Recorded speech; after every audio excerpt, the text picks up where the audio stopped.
ठीक है, ओके। अब बच्चों हम क्लास शुरू करते हैं अपनी वर्ल्ड ज्योग्राफी की। अब वर्ल्ड ज्योग्राफी की पहली क्लास है। अब देखो कोई भी क्लास हो, पहली क्लास हो, वो हमेशा एक बहुत ही इंटरेस्टिंग क्लास होती है। उसके पीछे लॉजिक क्या है? लॉजिक चीज ये है कि सबसे पहली चीज होती है आपके अंदर एक क्यूरियोसिटी रहती है, एक जिज्ञासा रहती है कि भाई हमें चीजों को समझना है, हम नया सब्जेक्ट पढ़ रहे हैं। आप चाहे जब नई नई आपको साइकिल चलानी आई होगी तो आपने बहुत ज्यादा चलाई होगी, ये तो लॉजिक रहा होगा। कोई नई नई चीज आती है उसका ज्यादा इंटरेस्ट रहता है। तो सेम कंडीशन यहाँ पर भी अप्लाई होती है ना, कि भाई आप नई चीज पढ़ रहे हो तो थोड़ा सा ज्यादा एनर्जी रहती है, ज्यादा सीखने या समझने की क्षमता रहती है। तो ये वाला मैटर होता है। तो ऐसी भाई आपका जो पहला क्लास है आपके लिए इंटरेस्टिंग होनी चाहिए, एक नए एनर्जी के साथ क्या बोलते हैं आपको पढ़ना चाहिए, समझना चाहिए। ठीक है भाई विनोद, तो ये है। चलिए हम क्लास की शुरुआत करते हैं। पहले मैं आपको आज ये बताने वाला हूँ कि सिलेबस क्या है। क्या है भाई आपका सिलेबस क्या है वर्ल्ड ज्योग्राफी का?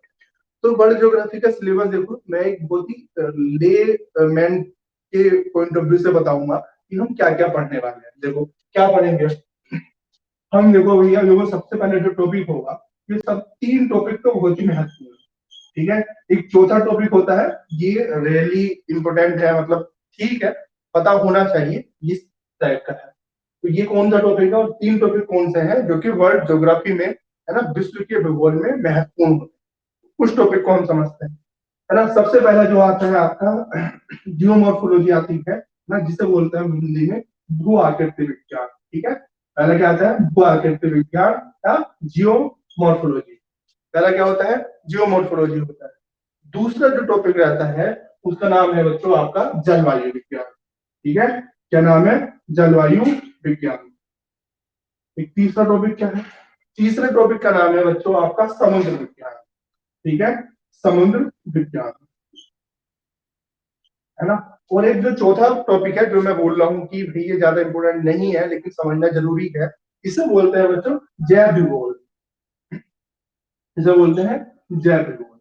ठीक है, ये चार टॉपिक है ना।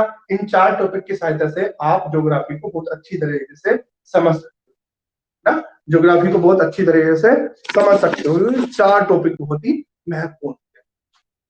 अब क्या है, इन चार टॉपिक अगर मान लीजिए मैं बोला ये तीन टॉपिक, उसमें भी ये अति महत्वपूर्ण है। इन तीन टॉपिकों में से भी ऐसा कौन सा टॉपिक है जो बच्चों को सबसे ज्यादा परेशान करता है ना, जो बच्चों को सबसे ज्यादा परेशान करता है, हमें इसके बारे में भी समझना है। इन तीन टॉपिकों में से ऐसा कौन सा टॉपिक है जो सबसे ज्यादा बच्चों को परेशान करता है? उस टॉपिक का नाम है जलवायु विज्ञान। ठीक है, क्या नाम है जलवायु विज्ञान। तो अब हम समझते हैं इस जलवायु विज्ञान, भैया ऐसा क्या बात होगी जलवायु विज्ञान में कि भाई ये इतना ज्यादा टफ क्यों है? ये इसलिए टफ है बच्चों, इसमें क्या होता है थोड़े से कंसेप्ट जो है वो थोड़े से जटिल पड़ जाते हैं समझने वाले। मेरे अकॉर्डिंग तो ये बहुत आसान है। ठीक है, ये आपके जब मेरे अकॉर्डिंग जब आसान हो जाएगा तो ये आपके अकॉर्डिंग भी आसान। ठीक है, जब मेरे अकॉर्डिंग ये आसान है तो ये आपके अकॉर्डिंग भी आसान हो जाएगा। तो उस बात को लेकर निश्चिंत रहना कि भाई ये भारी होगा या आसान होगा, तो ये बिल्कुल आसान है दूसरे बच्चों के लिए जो सेल्फ स्टडी करना चाह रहे होंगे, है ना, तो उनके लिए थोड़ा सा ही टफ पड़ता है। ठीक है, लेकिन ये तो इसके अलावा जो दो टॉपिक है, ये वाला भू आकृति विज्ञान और समुद्र विज्ञान, ये थोड़ा सा है ना इसकी तुलना में थोड़े इसके कंसेप्ट क्या है आसान। तो ये एक मैटर है जो आपको मुझे बताना है। अब एक दूसरी चीज है कि भैया हम ये विश्व भूगोल क्यों पढ़ते हैं, है ना? जो मेन चीज आ जाए हम भैया विश्व भूगोल क्यों पढ़ते हैं, क्या चीज आ गई, क्या जरूरत पड़ी है कि हमें इस विश्व भूगोल को पढ़ने की आवश्यकता पड़ी। हमने इतिहास पढ़ लिया, इतिहास में क्या होता है भाई, इतिहास एक पुरानी घटनाएं होती है, उन घटनाओं को हम सीखते हैं और वर्तमान और फ्यूचर पे अप्लाई करते हैं। इतिहास में गलती हो गई वो हम वर्तमान या फ्यूचर में ना करें। ठीक है, वर्तमान और भविष्य में ना करें, यही वाली बात है। और जो अच्छी चीज हो चुकी है उनसे सीखें और वो काम करें, तभी हमारे उसमें क्या होगा, जो हमारा उद्देश्य है उसकी प्राप्ति होगी। ये इतिहास कहता है। भूगोल क्या कहता है, क्या भूगोल क्या क्या जरूरत पड़ गई है कि भाई हमें भूगोल को समझना जरूरी है, इस बात पर भी हम चर्चा करेंगे। अब भूगोल का मतलब बच्चों ये है कि नोट जस्ट पृथ्वी है ना, भू का मतलब होता है पृथ्वी, गोल मतलब गोल है जिसका, है ना। ये ऐसा कंसेप्ट नहीं है पृथ्वी का अध्ययन करना, है ना।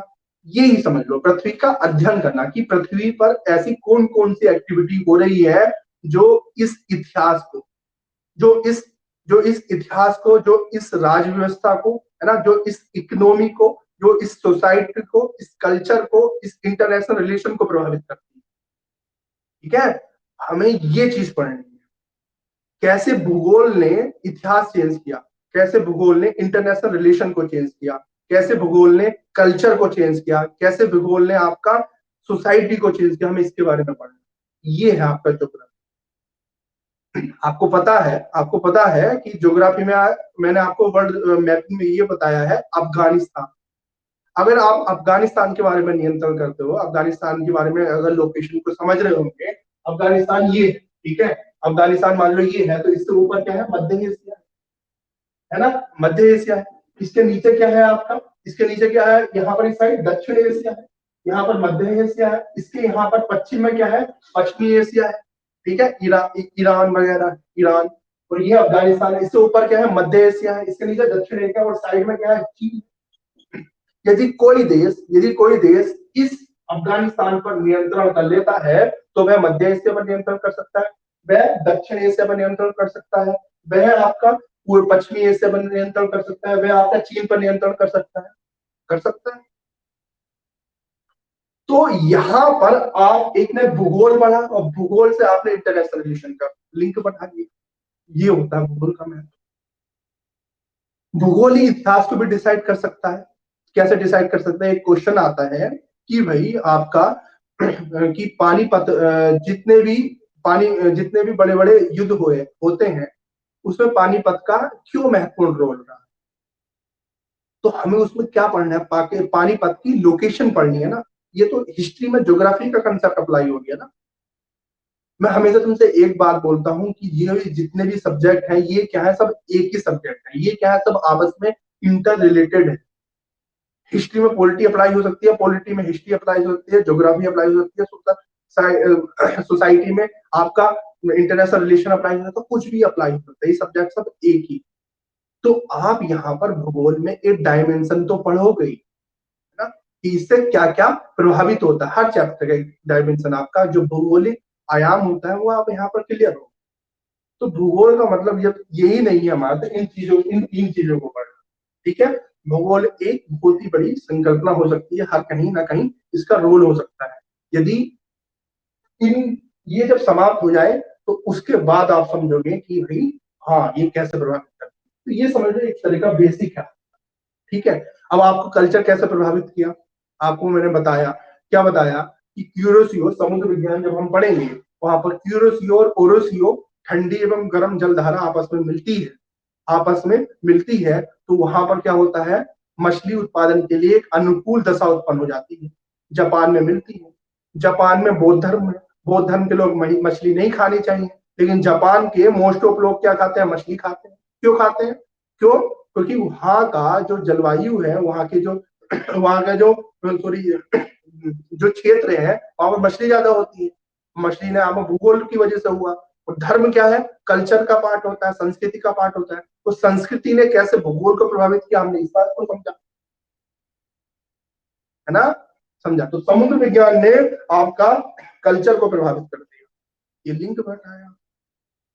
ठीक है, इंटरनेशनल रिलेशन समझा, हमने कल्चर समझ लिया, हमने हिस्ट्री भी समझी पानीपत का लोकेशन के बारे में, है ना। तो इस तरह से ये होता है आपका लोकेशन बेस्ड। तो तीनों चीजें प्रभावित हो रही हैं आपकी। ठीक है, और भी बहुत सारी चीजें हो सकती हैं। क्या चीजें हो सकती हैं भैया, देखो, हम मेडिकल साइंस पे देखते हैं, मेडिकल साइंस कैसे भूगोल को प्रभावित करता है, या अर्थव्यवस्था। ठीक है, अर्थव्यवस्था को देखते हैं। ठीक है, अर्थव्यवस्था कैसे, ये जो अर्थव्यवस्था होती है भूगोल से संबंधित रहती है, इस बात को समझते हैं। अर्थव्यवस्था भूगोल से कैसे संबंधित है। अब मुझे एक बात बताओ, जहां पर ज्यादा वर्षा होगी, जहां पर ज्यादा वर्षा होगी, घने घने वन रहेंगे, है ना, एक घने घने वन रहेंगे, वहां पर आर्थिक विकास होने की ज्यादा संभावना है, वहां पर आर्थिक विकास होने की ज्यादा संभावना है। बताओ, जवाब दो, आंसर दो, है, वहां पर आर्थिक विकास होने की ज्यादा संभावना है। जहां पर घने घने वन है, वर्षा ज्यादा हो रही है ना, नहीं होगा ना। वनों में आर्थिक विकास, आदिवासी, अगर ऐसी कंडीशन होती, अगर ऐसी कंडीशन होती तो क्या होता, ऐसी कंडीशन होती कि भाई क्या बोलते हैं, ट्रांसपोर्ट, आदिवासी लोग सबसे अमीर होते। अगर ऐसी कंडीशन होती कि कैसी कंडीशन होती कि भाई आपका कि भाई जहां पर ज्यादा बारिश हो रही है और वन हो, तो वहां पर तो आदिवासी लोग रहते हैं, तो आदिवासी लोग सबसे मालदार है, नहीं है ना, गरीब है सबसे ज्यादा। तो यहाँ पर आर्थिक एक्टिविटी क्या हो रही है, प्रभावित कर रहे हैं, है ना। इसी वजह से देखोगे भाई आपका जहाँ वन होगा वहां पर नहीं होगा। अब हम बात करते हैं जहाँ मरुस्थलीय क्षेत्र होगा, जहाँ पर वर्षा की मात्रा बहुत कम हो रही है ना, कोई एक्टिविटी नहीं है, सूखा ज्यादा है, वहां पर आर्थिक विकास होगा, वहां पर आर्थिक विकास होगा, हाँ या ना, है ना। जहाँ सूखा नहीं होगा, है ना, क्या होगा, बच्चे कह रहे हैं भैया नहीं होगा, बिल्कुल बात कह रहे हैं नहीं होगा। अब हमें क्या बोलते हैं, अगर हमें इस बात को, भूगोल को इकोनॉमी में अप्लाई करना है उत्तर प्रदेश के संबंध में, तो आप पता चल जाएगा। एक क्वेश्चन आता है, भारत उत्तर प्रदेश का जो बुंदेलखंड का रीजन है वो पिछड़ा हुआ क्यों है, उसके पीछे लॉजिक क्या है। वहां पर क्या होती है, वर्षा कम होती है, उसके पीछे क्या है, वर्षा कम होती है ना, वर्षा क्या होती है, कम होती है, तो इस वजह से होता है। क्या कह रहे हैं, वर्षा लकड़ियां मुलायम होती है, इस दृष्टि से तो होगा कि वहाँ आर्थिक विकास और ज्यादा बढ़ेगा। पहली बात तो ये है, जहां पर जहां पर ज्यादा वर्षा होती है और वर्षा होती है और क्या बोलते हैं वन ज्यादा रहते हैं, वो क्षेत्र कौन सा है जिसके बारे में हम बात कर रहे हैं, वो है बच्चों विश्वत रेखे क्षेत्र। वो आपको मैं आगे बताऊंगा, जिस बच्चे जिन्होंने नहीं पढ़ा है, वो है विश्वत रेखे क्षेत्र। और विश्वत रेखे क्षेत्र की लकड़ियां मुलायम नहीं होती, कमजोर, सबसे ज्यादा मजबूत होती है। विश्वत रेखे क्षेत्र की लकड़ियां सबसे ज्यादा मजबूत होती हैं। और जैसे ऊपर की तरफ हम चलते जाते हैं और कोणधारी प्रदेशों की ओर चले जाते हैं, जहां पर वहां की लकड़ियां क्या होती हैं, सबसे ज्यादा मुलायम होती है। वो लकड़ियां क्या होती हैं, सबसे ज्यादा मुलायम होती हैं, तो वो चीज अलग है। ठीक है, वो चीज क्या है, अलग है। तो ये एक मैटर होता है, तो इस बात को भी आपको समझना। ठीक है, इस मैटर को भी आपको समझना। अब समझते हैं, आपका एक दूसरा चीज समझते हैं कि भाई क्या चीज समझनी है आपको। आपने समझा कि भाई कैसे आपका भूगोल किससे प्रभावित कर रहा है, आपकी आपका आर्थिक विकास को प्रभावित। ये भूगोल आपके करंट अफेयर्स में भी महत्वपूर्ण हो सकता है।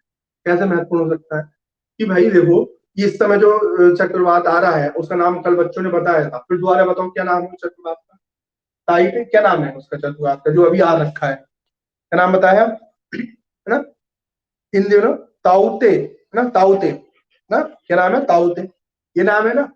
अब ये क्वेश्चन आएगा आपको करंट अफेयर्स में, मान लो आ गया, है ना, ये क्वेश्चन आ गया, ये कौन सा चक्रवात है, उष्ण कटिबंधीय चक्रवात है, शीतोष्ण चक्रवात है, ये क्वेश्चन भी आ सकता है। तो आएगा भैया आंसर उष्ण कटिबंधीय चक्रवात।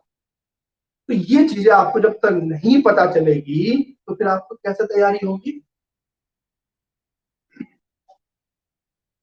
है ना।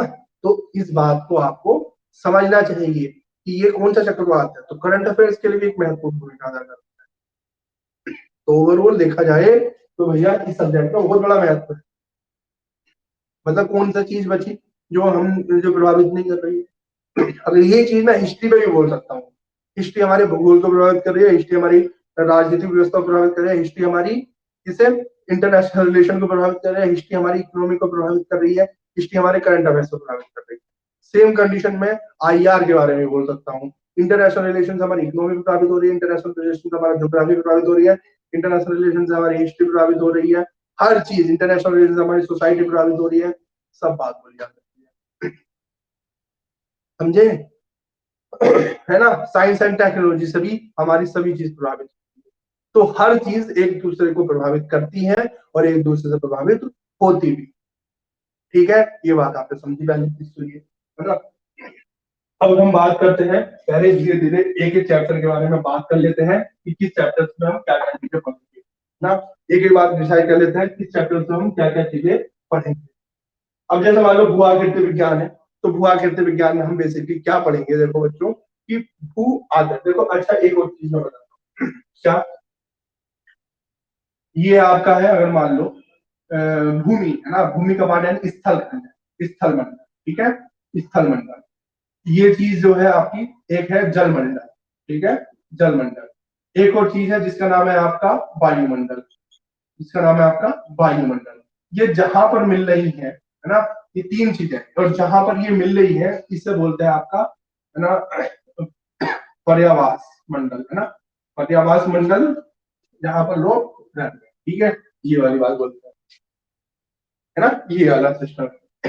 अभी जो स्थल मंडल है, ये लिंक है आपका भूआकृति विज्ञान से। जो स्थल मंडल है, जो जल मंडल है, वो आपका है समुद्र विज्ञान से संबंधित। और जो वायुमंडल है वो है आपका जलवायु विज्ञान से, पर्यावरण मंडल आपके, ठीक है, ये बात है, क्लियर हुई, है ना। तो भू आकृति विज्ञान में हम स्थल मंडल के बारे में पढ़े। स्थल मंडल में क्या होता है, स्थल मंडल में बच्चों, जो स्थल हुआ, स्थल क्या है, आपके महाद्वीप है, आपके महाद्वीप है। तो भैया हम पढ़ेंगे कि महाद्वीप का निर्माण कैसे होता है, जो स्थल मंडल है उसका निर्माण कैसे हुआ, है ना, यानी जमीन के बारे में हम पढ़ने वाले हैं, आम भाषा में हम जमीन के बारे में पढ़ेंगे।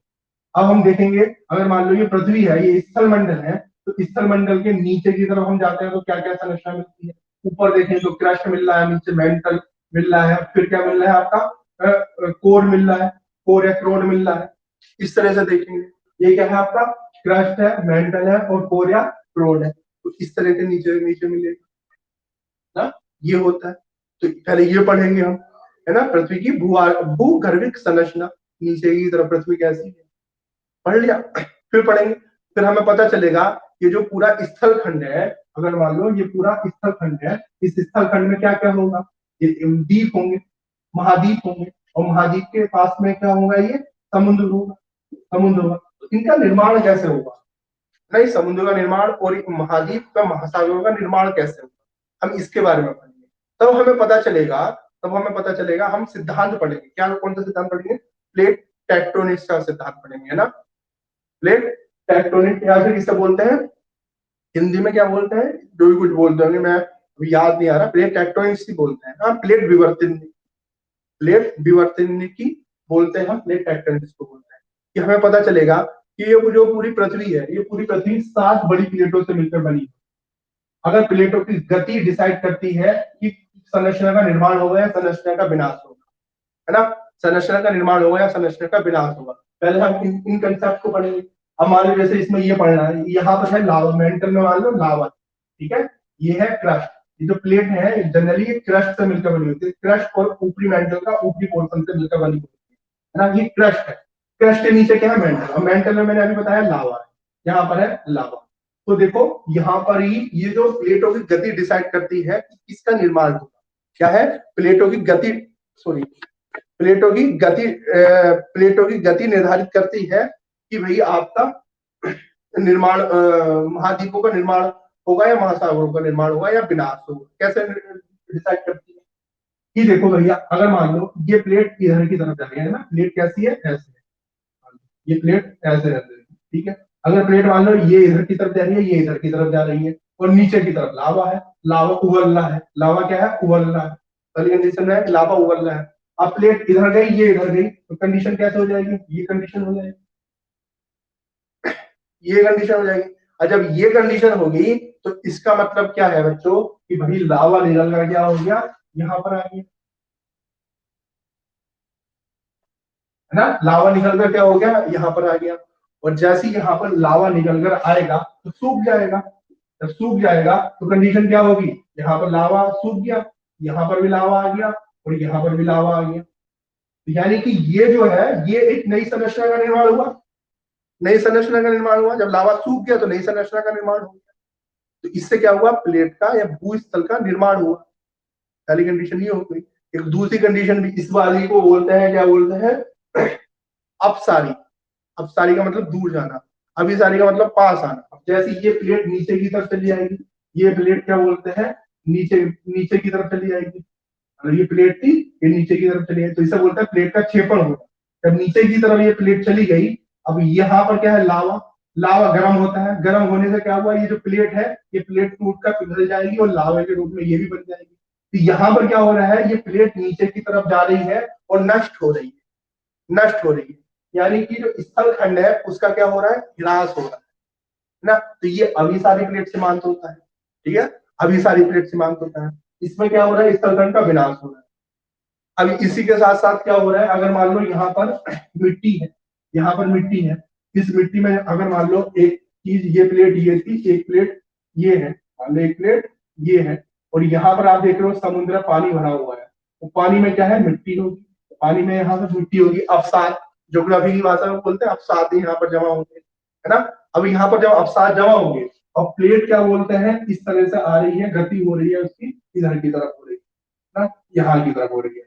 जैसे यहाँ पर गति की होगी तो ये प्लेट नीचे की तरफ जाएगी, जैसे नीचे की तरफ जाएगी, यहाँ पर जो अवसाद होते हैं इन पर क्या होता है, बलन की क्रिया हो जाती है, बलन की क्रिया से क्या हो जाता है, पर्वत का निर्माण हो जाता है। इसे इस तरह से समझो एक एग्जाम्पल के द्वारा कि भाई आप क्या बोलते हैं, एक क्या लो, दो ईंटें लो, ठीक है, दो ईंटें लो, एक ईंट ये लो, एक ईंट ये लो, ये ईंट क्या हो गई, प्लेट हो गई, ठीक है, ये हो गई प्लेट। अब मान लो 100 है ना, ईंटें लो, आपने ईंटें ली और बीच में क्या बोलते हैं, मिट्टी रख दी, गीली मिट्टी, है ना, गीली मिट्टी रख दी, और जैसी क्या बोलते हैं आप यहाँ पर प्लेटों को पास में लाओगे, वैसे आप देखोगे मिट्टी, मिट्टी जो है, मतलब मिट्टी ऊपर की तरफ आ जाती है, मिट्टी ऊपर की तरफ आ जाती है ना। तो यानी कि वो मिट्टी इस तरह से ऐसे उसका आकृति टाइप की हो जाती है, ऊपर की तरफ आओगे। तो अगर मान लो ये जो प्लेट, ये जो ईंटें थी इन्हें प्लेट मान लिया जाए, और जो मिट्टी थी उसे अवसाद मान लिया जाए, तो इसमें जो मिट्टी में अवसाद का बलन हो जाता है, वही पर्वत का निर्माण हो जाता है। तो हम देखेंगे हिमालय पर्वत की उत्पत्ति कैसे होती है, ये सब कंसेप्ट जो होंगे ये आपका पढ़ेंगे आपका इसमें जियोमॉर्फोलॉजी। तो बस हमें इतना ही पढ़ना है जियोमॉर्फोलॉजी में।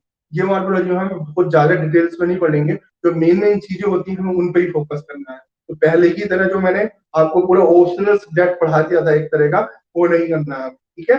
यहाँ पर हमने मेन मेन चीजों पर ही फोकस करना है ना? तो जो भी मेन मेन चीज होंगी हम उसके बारे में आपको बताएंगे, ठीक है। और फिर जलवायु विज्ञान के बारे में ना, जलवायु विज्ञान में हम बेसिकली क्या पढ़ेंगे, जलवायु विज्ञान में जैसे आपको मैंने अभी एग्जांपल दिया कि भाई ताउते जो आपने बताया चक्रवात है, वो उष्णकटिबंधीय चक्रवात है। तो यहाँ पे हम चक्रवात के बारे में पढ़ेंगे कि भाई चक्रवात क्या है, ठीक है। अब देखो जलवायु विज्ञान में सबसे बड़ी चीज होती है वायु, ठीक है वायु, जल क्या है, जल वायु, जल है ना। अब देखो तुम्हें नाम से ही स्पष्ट हो जाता है कि भाई कैसे किसी भी चीज का नाम पड़ता है। देखो जैसे मैं एक संस्कृत का एक एग्जाम्पल देता हूँ ना, ख क्या है, ख। जैसे मान लो तुमने एक सुना होगा, जैसे एक तुमने ये सुना है खा, है ना, एक को सुना होगा गा, ठीक है, गा। ये दो शब्द का मैं महत्व बता रहा हूँ, ठीक है। गा, गा का मतलब होता है, जैसे तुमने सुना हो गच्छति, गच्छति इसका मतलब होता है जान, इसका मतलब होता है जान। तब तुम बोले खा, क्या बोलो अपने जवान से बोलो खा, खा बोले तो तुम्हारे जो यहाँ पर मुंह है खुला है, ठीक है, स्पेस है खुला है ना। तो मुंह जब खुले यानी तुम क्या कर रहे हो, स्थान, स्थान क्या, स्पेस का क्रिएट कर रहे हो, खा, स्पेस क्रिएट कर रहे हो ना, तो ये होगा खा। तो यानी कि ये ख है, ये डिनोट कर रहा है आपका स्पेस को, स्थान को। गा, गा मतलब कर रहा है जाने को, जाने को डिनोट कर रहा है। अगर मैं बोल रहा हूँ खगा, क्या बोल रहा हूँ, खगा, खगा का मतलब बच्चों हो गया पक्षी।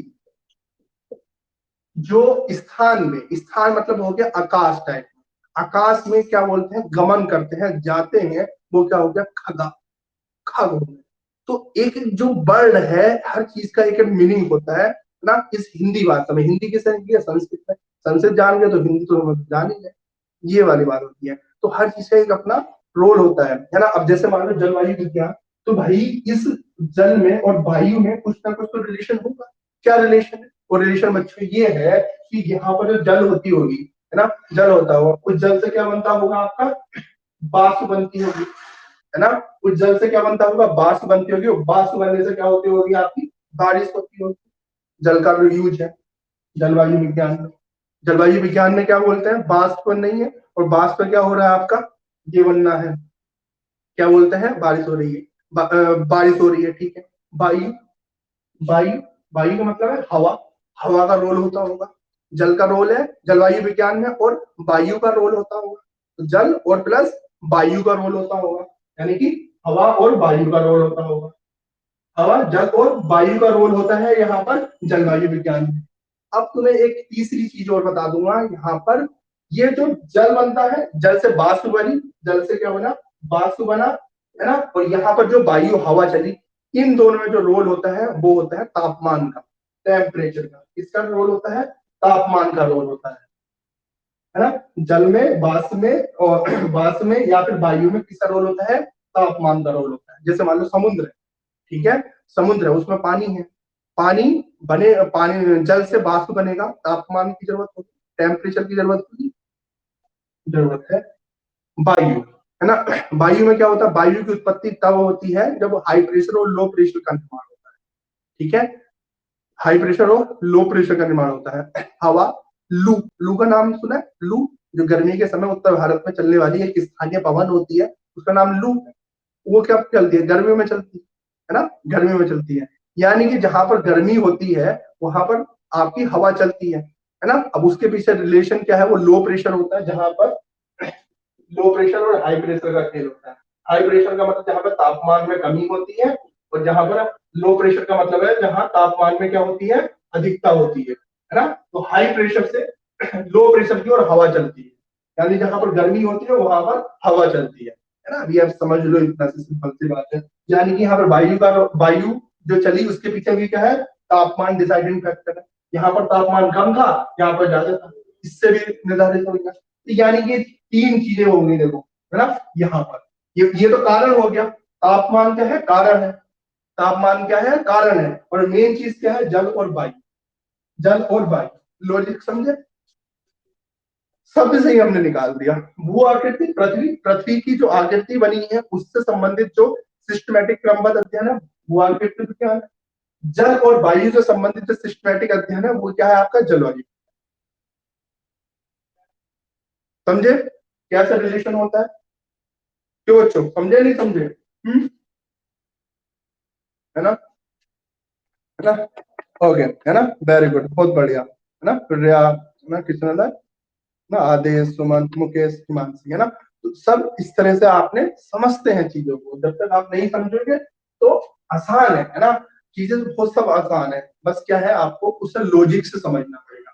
अब देखो, दो तरह के टीचर हो सकता है। तो मैं कोई भी चीज ना, अभी आप सोच लो मैं प्रिपेयर करता हूँ, मैं कोई प्रिपेयर नहीं करता हूँ चीजों को। मैंने इस क्लास के लिए सोचा होगा, आप तो सोच रहे होंगे कि मैंने बहुत तैयारी करी होगी, कुछ तैयारी नहीं। क्यों तैयारी करी, अगर मान लो आपका लॉजिक है, आप एक कोई भी एक लॉजिकल इंसान है जिसके अंदर तर्क करने की क्षमता है, वो कभी भी रटेगा नहीं, वो चीजों को समझेगा, है ना। तो मैं इसलिए आपसे बोलता हूं, आप चीजों को समझने की कोशिश क्या करो, रटना नहीं, है ना। और जिसके अंदर तर्क होता है, जिसके अंदर तर्क होता है वो ही इंसान है। मानव का जो सबसे बड़ा गुण होता है वो एक तर्क करने की क्षमता है, मेरे अनुसार, ठीक है, मेरे अनुसार, ठीक है। ओके, दूसरा क्या है, समुद्र विज्ञान, ठीक है। तीसरा क्या है आपका, समुद्र विज्ञान। तो समुद्र विज्ञान क्या होता है, हम इस चीज को अब देखो भैया, आपने पढ़ा महाद्वीप, समुद्र। हमारी हमारी दुनिया कौन सी है, हमारी दुनिया बच्चों इस स्थल खंड में रह रहे हैं, तो ये हमारी दुनिया। समुद्र भी है, तो समुद्र में मेन जो कंपोनेंट होता है वो वही वहां के जलीय जीव होते हैं ना, उन सब के बारे में पढ़ना है। अब ऐसे तो बहुत सारे जलीय जीव होते होंगे, तो वो, अब जैसे समुद्र है, देखो अब हमें बोल में क्या पढ़ना है। अब मान लो, देखो एक सिंपल सी बात है, ये समुद्र है, तो इस समुद्र में तो बहुत सारी चीजें होती होंगी, बहुत कुछ होता होगा। यहाँ पे जीव जंतु होते होंगे, है ना, यहाँ पर पानी है, यहाँ पर बहुत सारी चीजें होती होंगी, है ना, पादप होते होंगे, बहुत सारी चीजें होती हैं। तो हमें ज्योग्राफी में क्या पढ़ना है, हमें ज्योग्राफी में क्या पढ़ना है, हमें ज्योग्राफी में वही चीजें पढ़नी है जो क्या बोलते हैं जो कि क्या बोलते हैं, मानव जीवन को प्रभावित करती है। कैसे मानव जीवन को प्रभावित करती है, कि भाई देखो, जैसे मैंने आपको एग्जाम्पल दिया, कल्चर का एग्जाम्पल दिया, भूगोल का रिलेशन डाला था कि यहाँ पर जलधाराओं के बारे में। दो जलधारा, क्यूरोसियो और ओरोसियो जलधारा आपस में मिलती है, और वहां पर मछली के उत्पादन के लिए एक अनुकूल अनुकूल जलवायु है, या फिर क्या बोलते हैं, भौगोलिक दशाएं उत्पन्न हो जाती है जिससे मछली का उत्पादन होता है। ये बात मैंने बोली थी आपको, समुद्र विज्ञान, ठीक है, समुद्र विज्ञान में बात बोली थी, जब पढ़ा रहा था, लिंक बता रहा था। तो ऐसे ही यहाँ पर हमें ऐसी उन चीजों के बारे में पढ़ना है जो कि एक आपका मैं बोलूं तो भू आकृति विज्ञान और जलवायु विज्ञान से ही एक तरह से रिलेटेड है। वो कैसे रिलेटेड है मैं आपको बताऊंगा जलधाराओं के संबंध में, कि भाई कैसे आपकी पवने, स्थानीय पवने या फिर स्थानीय पवने और ये भी आपकी भू आकृति संरचनाएं की जलधाराओं को प्रभावित करती है ना। ये सब हम रिलेशन को पढ़ेंगे समझेंगे समुद्र विज्ञान में, है ना। हाँ, और जहाँ प्लेटो मतलब फाइटोप्लैंक्टन का निर्माण होता है ठंडी और गर्म जलवायु, ठीक है, वो एक अलग बात है, वो हम भी पढ़ेंगे, ठीक है। तो ये पढ़ेंगे। अब मान लो यहाँ पर देखो बहुत सारी मछलियां ये सब पाई जाती हैं, उनका अध्ययन हम करेंगे? नहीं करेंगे। क्यों नहीं करेंगे? क्योंकि उनका मतलब हमारा यहाँ पर भूगोल का विषय वस्तु नहीं है, वो कहाँ का विषय वस्तु है, आपका जीव विज्ञान का अध्ययन है। तो वो बायोलॉजी वाले पढ़ते होंगे, जो जूलॉजी पढ़ते होंगे, उनका मतलब है कि भाई समुद्री घोड़ा क्या होता है, ये सब क्या होता है, उनका अध्ययन है। हमने तो थोड़ा बहुत पढ़ा होगा, वो इन्वायरमेंट में पढ़ा है ना। बस यही हमने पढ़ा है और ज्यादा तो हमने चीजें नहीं पढ़ी है। तो यहाँ पर समुद्र विज्ञान में हम बेसिकली कुछ चीजें पढ़ेंगे, जैसे महासागर के बारे में पढ़ेंगे कि महासागर का तापमान को, महासागर का तापमान कैसे प्रभावित होता है, महासागर की लवणता कैसे प्रभावित होती है ना। ज्वार भाटा के बारे में पढ़ेंगे, है ना, ज्वार भाटा के बारे में पढ़ेंगे। और क्या पढ़ेंगे? महासागर के जल धाराओं के बारे में पढ़ेंगे। तो ये कुछ टॉपिक है, और प्लस क्या बोलते हैं ये भी पढ़ेंगे, प्रवाल भित्तियों के बारे में, ठीक है। तो ये टॉपिक होंगे आपके किसमें? समुद्र विज्ञान से संबंधित, ठीक है, समुद्र विज्ञान से संबंधित।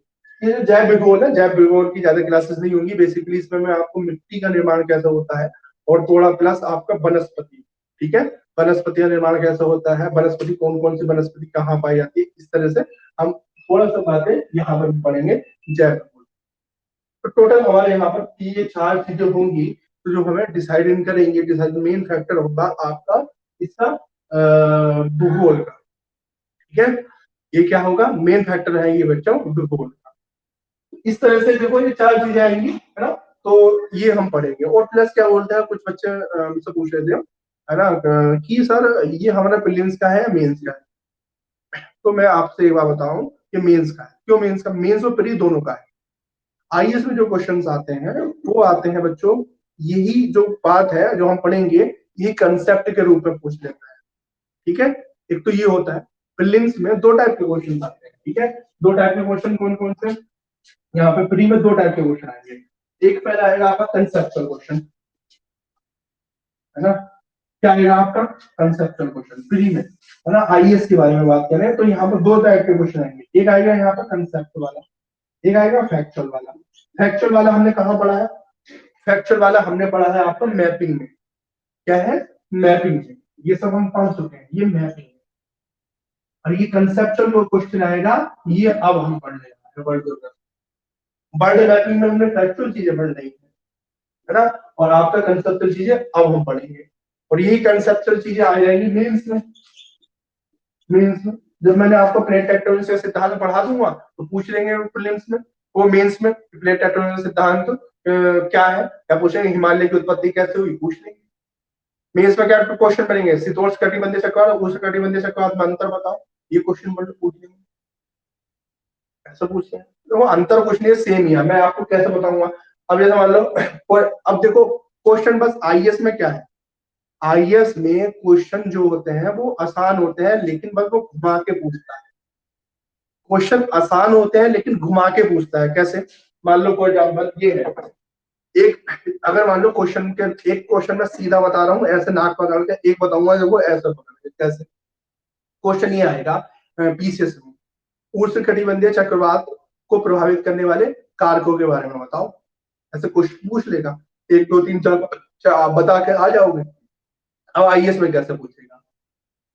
उष्ण कटिबंधीय चक्रवात को प्रभावित करने वाले कारकों में तापमान के अतिरिक्त, है ना, तापमान के अलावा अन्य कई ऐसे कारक होते हैं जो उष्ण कटिबंधीय चक्रवात को प्रभावित करते हैं। वर्णन कीजिए। तो भाई अब मैं पीसेस में बोलूंगा तो पीसेस में अगर मालूम हो तो मैं तापमान मेन फैक्टर, नो डाउट है ना। अब और भी बहुत सारे फैक्टर होते हैं जो उष्णकटिबंधीय चक्रवात को प्रभावित करते हैं। कैसे? जल की अवस्थिति, है ना, कोरोलिस फोर्स डिसाइड करता है। तो बहुत सारे ऐसे फैक्टर्स होते हैं जो उष्णकटिबंधीय चक्रवात को निर्धारित करते हैं। अब उसमें यही बात पूछी जा रही है।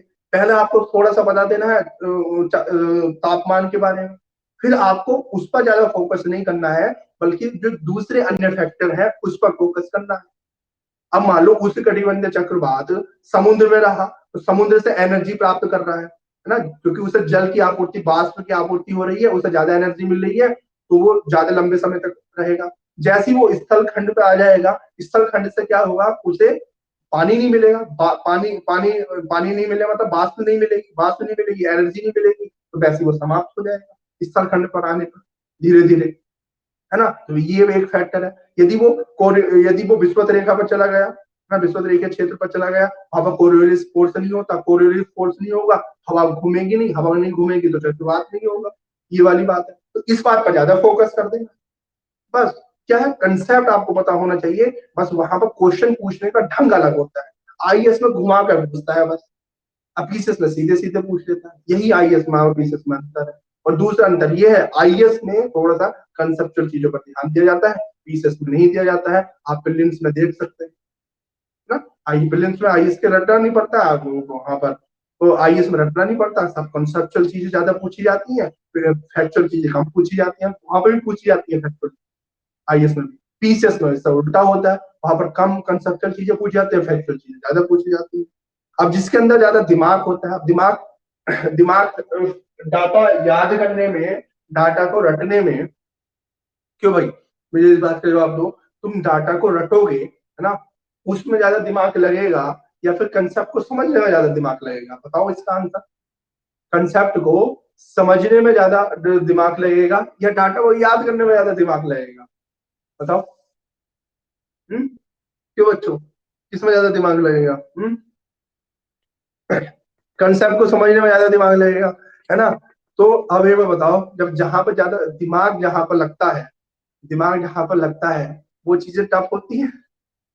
दिमाग जहां पर लगता है, जहां कंसेप्ट में जो चीजें टफ होती हैं, जो चीजें जहां पर दिमाग लगती है वो ज्यादा टफ होती है ना। तो इसलिए लोग क्या बोलते हैं, आईएएस क्या होता है, भारी होता है, समझे, इसलिए आईएएस क्या होता है, टफ होता है।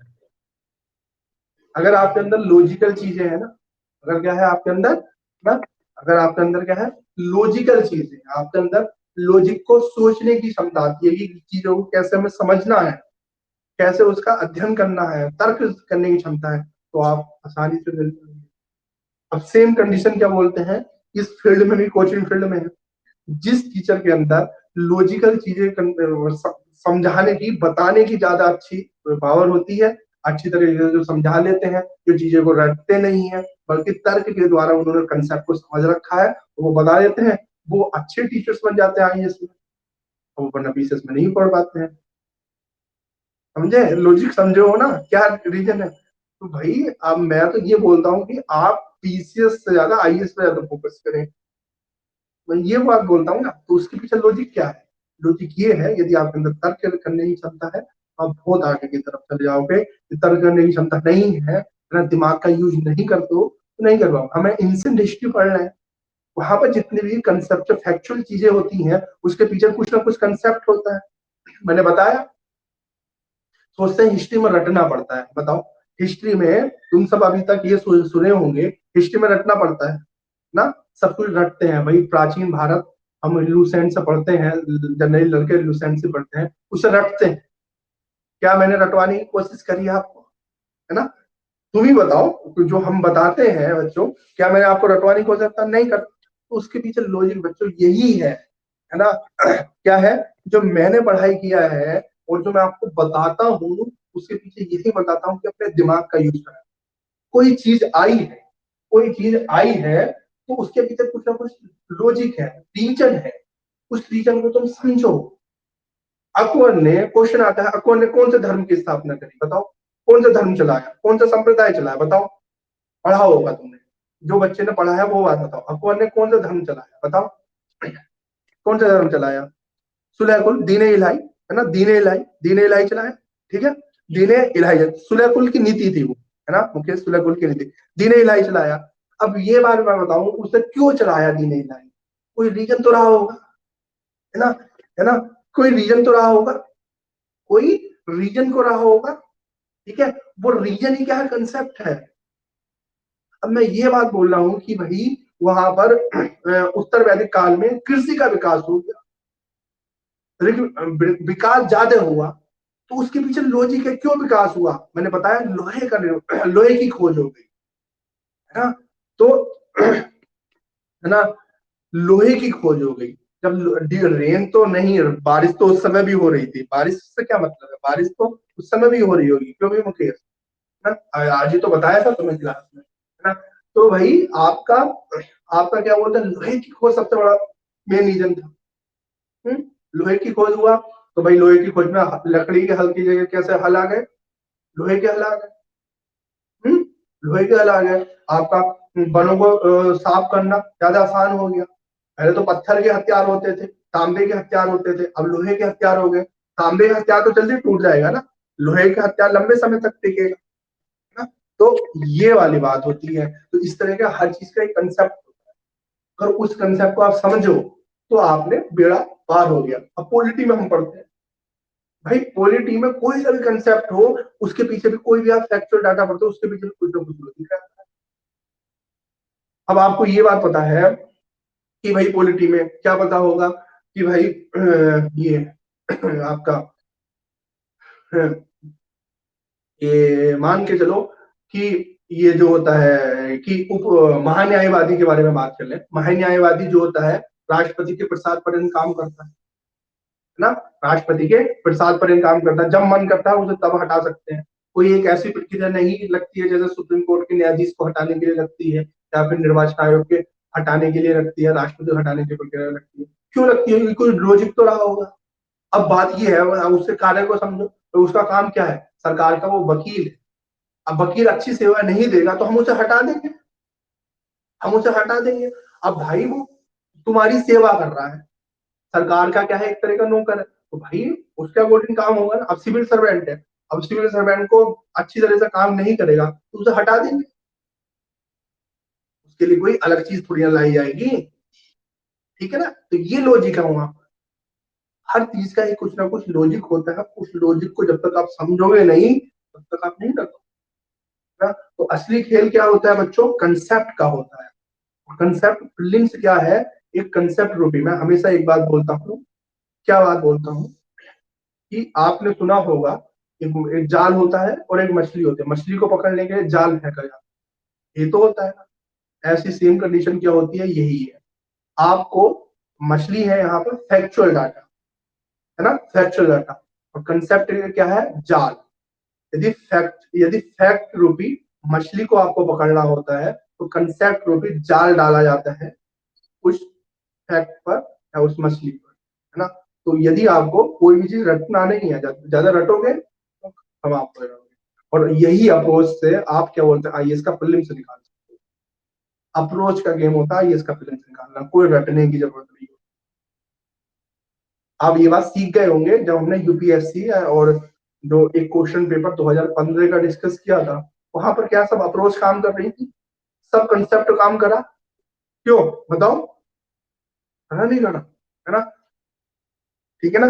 खैर, तो बस यही लॉजिक होता है, ठीक है, यही लॉजिक होता है। तो आज से आपका लक्ष्य क्या है, क्या निकालना है आपका लक्ष्य, आईएएस या पीसीएस, जवाब दो। क्या आपका टारगेट आज से क्या होना चाहिए, क्यों भी मुकेश, क्या टारगेट होना चाहिए, सभी बच्चे बताओ, है ना, क्या टारगेट होना चाहिए आज से, आपका लक्ष्य क्या होना चाहिए, आईएएस करना है ना। हाँ, बिल्कुल, आज से आपका लक्ष्य क्या है, आईएएस निकालना है, ना कि पीसीएस पर फोकस करना है। पीसीएस भी निकल जाएगा यदि आपके कंसेप्ट मजबूत हो, बस थोड़ा सा प्रीलिम्स में रटना पड़ेगा, थोड़ा सा प्रीलिम्स में, ज्यादा नहीं, थोड़ा सा।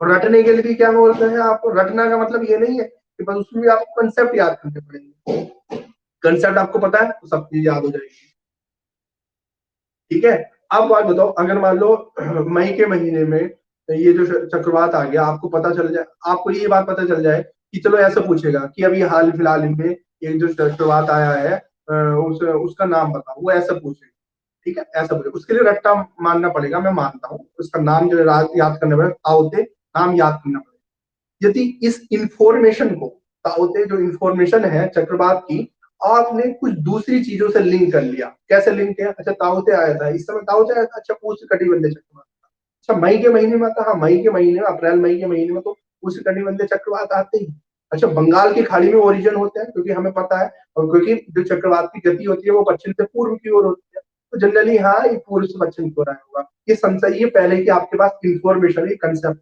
इस कंसेप्ट से आपने लिंक कर लिया एक नई इंफॉर्मेशन को, याद हो गया। रट्टा मारना भी कोई इतना बड़ा काम नहीं है। आप क्या उसमें चीजों को लिंक करना पड़ता है, एक चीज को दूसरी चीज से लिंक करना पड़ता है, समझे। समग्राही, है ना, आज बताया समग्राही। समग्राही का मतलब क्या होता है, जैसे सम का मतलब क्या होता है, ऐसे होता है ना, सम। सम का मतलब क्या बोलता है, आपका क्या बोलते हैं, समग्राही। ग्राही, यहाँ पे है ग्राही, ग्राही का मतलब ग्रहण करने वाला, ग्रहण करता है, किसका ग्रहण करता है, टैक्स का ग्रहण करता है, ठीक है, टैक्स का ग्रहण करता है। आज पढ़ा, वैदिक काल में एक पद होता है समग्राही, जो कि क्या करता है, टैक्स का ग्रहण करता है, तो टैक्स कोषाध्यक्ष है। वैदिक काल का क्या है, उत्तर वैदिक काल का कोषाध्यक्ष है, ये वाली बात हुआ। तो हर चीज क्या है, देखो ऐसे भी याद करना पड़ता है बच्चों, ऐसी मेहनत करनी पड़ती है ना, थोड़ा सा लॉजिक करना पड़ता है। यदि आप पढ़ते हुए, है ना, हाँ, यदि आप पढ़ते हुए आप सिंपल सा इसी सिद्धांत को फॉलो करोगे, सोचोगे कि अच्छा जो हम पढ़ रहे हैं उसके पीछे लॉजिक क्या है, अगर ये चीज आपके अंदर आ गई तो उसी दिन क्या बोलते हैं आपके अंदर आपका कल्याण, ठीक है, उसी दिन क्या हो गया आपका कल्याण। तो कल्याण करना है तो सोचना है, और सोचना कोई बड़ी बात नहीं होती है ना, पढ़ने से होता है ना, लॉजिक से होता है।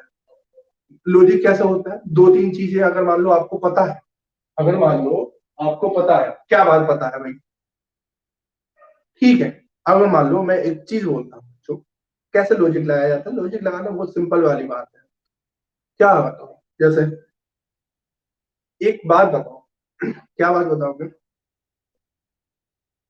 भाई, मान लो, जैसे मान लो मेरे सामने कौन आ रहा है, शुभम और आदेश आ रहे हैं, मान लो आदेश को ले, ठीक है, आदेश से शुभम कहता है आदेश से, क्या बोलते हैं, तुम्हारे पापा, तुम्हारे आदेश बहुत देर से खेल रहा है, क्या है, मैदान में खेल रहा है, ठीक है, पढ़ नहीं रहा, खेल रहा है, ठीक है, ये बात आदेश को भी पता है, और आदेश के बाबा बहुत स्ट्रिक्ट है, इस रिजल्ट हो सकता है। शुभम कहता है आदेश से कि क्या बोल रहा है, तुम्हारे तुम्हारे पापा तुम्हें बुला रहे हैं, आज तुम्हारी घर में पूजा होगी, आज तुम्हारी घर में पूजा होगी, इस बात से क्या मतलब निकाला आपने, इस बात से क्या मतलब निकाला, आज घर में आदेश की पूजा होगी, इस बात से क्या मतलब निकाला, क्यों भाई, आदेश ही बताएगा, आदेश क्या मतलब हुआ है, क्या हुआ, है ना, पिटाई होगी आज आदेश की, आदेश की क्या होगी, पिटाई होगी, ठीक है ना, यहाँ पर, है ना, प्यार मिलेगा, है ना, ठीक है।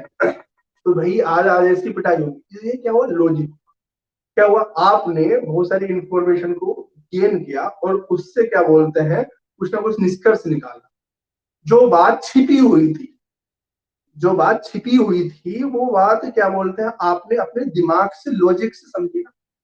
अगर मैं आपको बहुत सारी चीजें देता हूँ, ये इससे बेसिकली ये जो संस्कृत, ये संस्कृत का ही मैंने बात बताई, शब्द शक्ति होती है, शब्द शक्ति में व्यंजना होती है, उस व्यंजना में क्या होता है, जो बात बोली जाती है वो नहीं होती है, बल्कि क्या होता है, इसका कोई एक अलग मतलब होता है ना, इसे बोलते हैं व्यंजना शक्ति, ठीक है।